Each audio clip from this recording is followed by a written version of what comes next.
प्रिय विद्यार्थी मित्रों, इसके बारे में आपको जानना है न्यूटन का वैश्विक गुरुत्वाकर्षण नियम।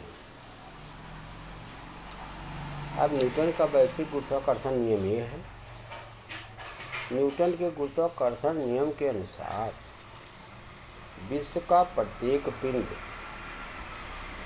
अन्य पिंडों को एक निश्चित बल द्वारा क्या करता है? आकर्षित करता है। जो न्यूटन का गुरुत्वाकर्षण नियम है यही है कि इस सिद्धांत के अनुसार विश्व का प्रत्येक पिंड अन्य पिंडों को एक निश्चित बल द्वारा आकर्षित करता है। यह बल आकर्षित करने वाले पिंडों के द्रव्यमान के गुणनफल के समानुपाती और उनके बीच की दूरी के वर्ग के प्रतिलोमानुपाती होता है। तो जो बल होता है, लगने वाला बल, दो पिंडों के द्रव्यमान के गुणनफल के समानुपाती, उनके द्रव्यमान जो गुणनफल के समानुपाती और उनके बीच की दूरी के वर्ग के प्रतिलोमानुपाती होता है। माना एक पिंड m1 है, दूसरा पिंड m2 है। m1 इस पिंड को F बल से, ये वाला भी इस पिंड को इस F बल से, प्रत्येक क्रिया परंतु उसके विपरीत प्रतिक्रिया होती है, परंतु उनकी दिशाएं भिन्न होती हैं। न्यूटन का तीसरा नियम था।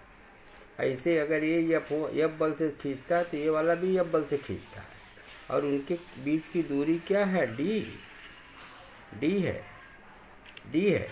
तो लगने वाला जो बल F है, F समानुपाती, लगने वाला बल F उन पिंडों के द्रव्यमान के गुणनफल के समानुपाती और उनके बीच की दूरी d के वर्ग के प्रतिलोमानुपाती होती है। यानी बटे में रहेगा तो प्रतिलोमानुपाती होता है। तो ऐसा लिखना है, ये आकृति बनाना है। m1 m2 द्रव्यमान वाले दो पिंड दिखाए गए हैं, उनके बीच की दूरी d है। तो दो पिंडों के बीच में लगने वाला बल F निम्नलिखित गणितीय भाषा में लिख सकते हैं, F समानुपाती m1 m2 बटे d²। इसका मतलब है कि जो बल है पिंडों के द्रव्यमान के गुणनफल के समानुपाती, उनके बीच की दूरी के वर्ग के प्रतिलोमानुपाती, अर्थात F बराबर g m1 m2 बटे d²। g को ही गुरुत्वाकर्षण स्थिरांक कहते हैं। g एक स्थिरांक जैसे वैश्विक गुरुत्वीय स्थिरांक के नाम से जाना जाता है।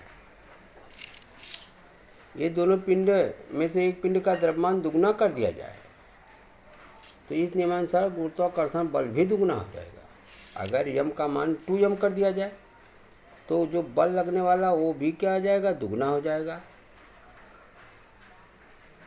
परंतु उसी प्रकार दोनों पिंडों के बीच की दूरी को दुगना कर दिया जाए तो 2 का वर्ग कितना हो जाएगा? 4।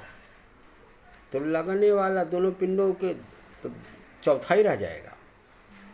अगर दूरी दुगनी कर दिया जाए तो बल क्या रह जाएगा? 1/4 रह जाएगा, क्योंकि 2 का वर्ग कितना होता है? 4। तो 1/4 माने चौथाई भाग रह जाएगा।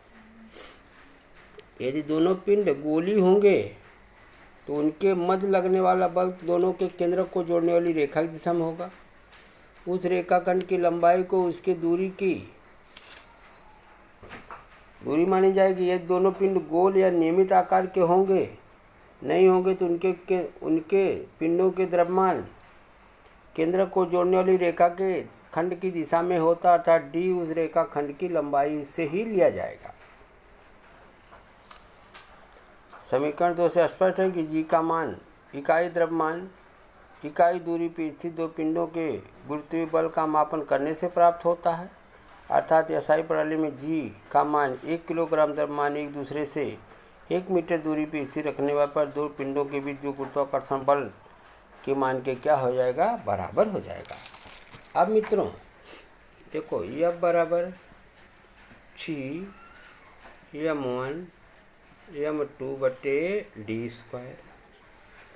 अब कहते हैं कि यदि दोनों पिंडों 1 किलोग्राम द्रव्यमान के दोनों पिंड हों, m1 बराबर m2 बराबर 1 kg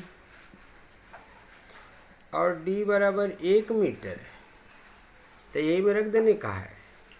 तो F बराबर g गुणे 1 × 1/1 का वर्ग। तो F बराबर कितना हो जाएगा G, काहे कि ये सब एक ही होएगा।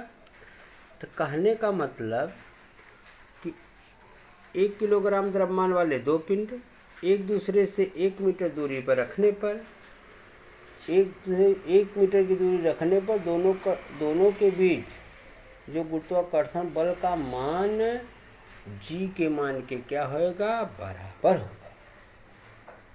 और G की इकाई क्या रहेगी। अब मित्रों G की इकाई क्या है, F बराबर G m1m2/d²।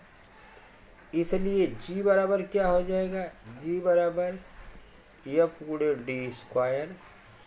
d²/m1 और m2। तो F की जगह न्यूटन, बल की इकाई न्यूटन गुणे ये दूरी की इकाई मीटर स्क्वायर क्योंकि d का वर्ग है, और बटे m1 m2 का मतलब किलोग्राम गुणे किलोग्राम मतलब किलोग्राम का स्क्वायर, अर्थात न्यूटन मीटर स्क्वायर प्रति किलोग्राम स्क्वायर। ये गुरुत्वाकर्षण G का क्या है, इकाई है। गुरुत्वाकर्षण स्थिरांक G की क्या है, इकाई है। और SI प्रणाली में G बराबर 6.67 × 10⁻⁻11 न्यूटन मीटर स्क्वायर प्रति किलोग्राम स्क्वायर के क्या है, बराबर है।